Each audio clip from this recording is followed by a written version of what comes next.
The spark of hope. Her name was Clara Mitchell de AT42. She lived in a small, crumbling apartment on the edge of Detroit, Michigan. The walls were thin, the ceiling leaked, and every morning started with the sound of her neighbor's alarm clock. Not because it was loud, but because silence was rare in that place. Clara was a single mother of two children, juggling three part-time jobs just to make sure the lights stayed on and there was food on the table. She had once dreamed of becoming an engineer, but life had a way of cutting dreams short when bills piled up and choices became survival rather than ambition. Her hands were tired. Her spirit was quieter than it used to be. But deep inside, under all the exhaustion, burned a flicker of something she couldn't ignore. One evening, after a long shift cleaning offices downtown, Clara sat at her tiny kitchen table with a cup of weak coffee. Her daughter, Maya, 14, was doing homework, and her son, Tyler, 9, was sketching robots in an old notebook. Clara glanced at his drawing. A simple robot holding something. Was that a bag? "What's this?" she asked. Tyler smiled. "It's a helper robot, Mom. For women who carry heavy bags. Like you." She laughed softly. "Oh, honey, that's sweet. If only we could build one of those." That night, as Clara lay in bed staring at the cracked ceiling, the image of that robot wouldn't leave her mind. A helper, something simple, affordable, and real. Not a robot, of course. But what if there was a way to help women like her? Women who walked miles with groceries, pushed strollers, hauled laundry bags. An idea began to form. It wasn't clear yet. It wasn't even logical. But it was there. A product, a tool, a solution. Something the world didn't know it needed. Yet, she got up at 2 a.m., turned on the kitchen light, and began sketching. Part 2. The spark of hope. Clara had no formal training, no degree, and no connections. But what she had was necessity. Each night after her children went to sleep, Clara stayed up, scribbling designs in the margins of grocery lists and old receipts.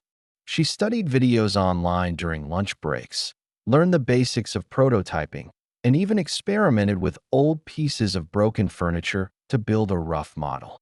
She called it the LiftMate, a lightweight, foldable device that attached to grocery bags and strollers, redistributing the weight and making it easier to carry them over long distances. Her fingers bled from trial and error. Her savings dwindled down to almost nothing. And when she finally presented her first prototype to a local women's shelter, they smiled politely. But nobody believed it would work. One woman even laughed. "Sweetheart, that's nice, but who's going to buy a bag handle from someone like us?" Clara went home, crushed. But she didn't stop. Instead, she improved the design. She added adjustable straps, made it more compact, found a local mechanic who let her use scrap materials from the shop. Sometimes she paid with sandwiches instead of money. Her second prototype was better. Still not perfect, but stronger, more comfortable. She pitched it again, this time to a small entrepreneur meetup. A man in a suit listened for 2 minutes before interrupting.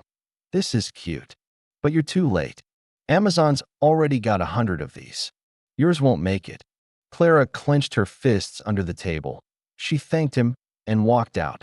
Tears burned her eyes, not from the insult, but from the weight of years of rejection. Yet, something inside her was starting to change. She was no longer just trying to survive. She was building something real, something that mattered. Weeks passed, then months. Clara kept working in silence. During the day, she cleaned offices and served tables. At night, she tested materials, watched tutorials, and modified her design again and again. Her children started to believe in it. Too, Maya began helping with sketches, and Tyler even wrote a slogan for the invention: "LiftMate, made by a mom, built for the world." But still, no success, no investors, no orders. Then, one rainy Saturday morning, something changed. Clara had signed up to sell homemade items at a small community market. mostly hoping to make a few dollars from old clothes and hand-sewn pouches. She almost didn't bring the liftmate, but Maya convinced her to take it, just in case someone asks. The market was slow, cold, wet. People passed her table without stopping, until a woman with a bright yellow umbrella approached. She was in her 60s, elegant, curious. She picked up the liftmate prototype and asked, "What's this?" Clara hesitated. She was tired of explaining, tired of rejection, but she took a breath and told her everything. The story, the inspiration, the struggle, the late nights, the bruised hands, the quiet hope. The woman nodded slowly. Then she smiled. "I'm Jeanette Harmon," she said. "I used to lead product development at a major design firm. But now, I help fund ideas made by women like you. You mind if I take this with me?" Clara froze. Her voice barely came out. "You want to help me?" Jeanette grinned. "I want to help the millions of women who carry the weight of the world, just like you do." That day, everything changed. Jeanette kept her word.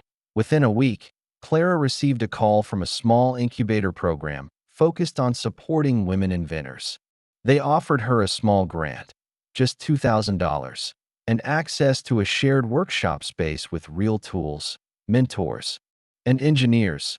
Clara cried after the call, not because of the money, but because for the first time, someone believed in her. She dove into work. With Jeanette's help, she refined the liftmate into a clean, foldable, durable device made from recycled materials. She filed for a provisional patent. Maya created a logo. Tyler filmed a video for a crowdfunding page using his old phone taped to a lamp.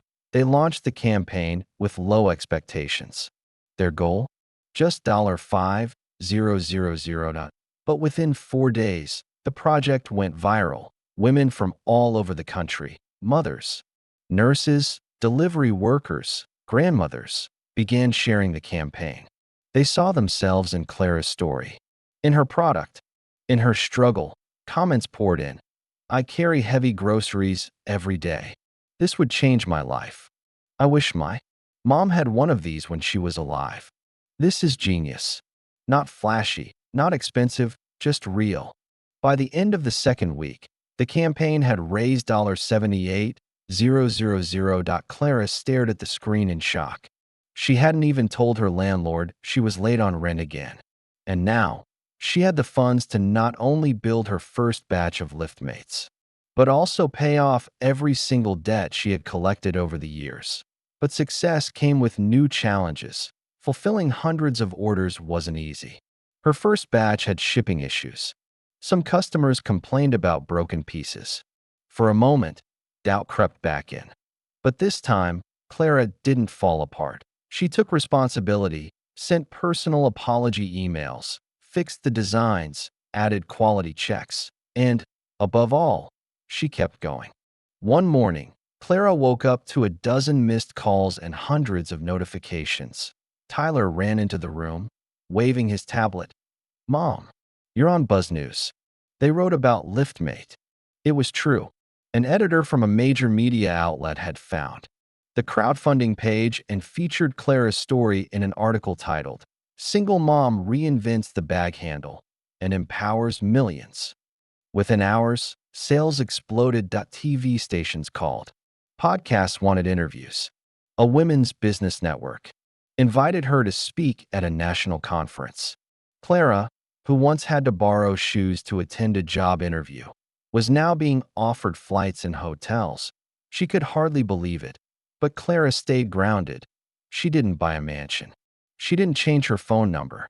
Instead, she hired other single mothers from her neighborhood to help with packing and shipping. She created an affordable version of Liftmate and donated hundreds of units to shelters across the country. She even partnered with a nonprofit to teach other women how to turn their ideas into income. One day, while walking home with her daughter from school, Maya looked up at her and said, "Mom, you did it. You actually changed the world." Clara smiled. "No, baby, we did." And that's when she knew. It was never just about a handle. It was about lifting burdens. lifting hopes, lifting lives. Clara's story isn't a fairy tale. It didn't happen overnight. There were no magic moments, just small steps taken again and again, even when no one was watching. She didn't have wealth. She didn't have connections. She didn't even have free time. What she had was a reason. And sometimes that's all you need to begin. So if you're watching this and thinking, I'm too old, I've missed my chance, no one would believe in me, I've failed too many times, let me tell you something Clara knows well. It's never too late. Not to start, not to try again, not to believe. Your idea, no matter how small, could be the thing that helps someone else breathe easier. Your voice, no matter how quiet, might be the one that inspires someone to keep going. You don't need to have it all figured out. You just need to begin. Clara began at 42. Tired, broke, invisible to the world. And now, she's lifted more than just bags, that she's lifted lives. And maybe, just maybe, yours is next.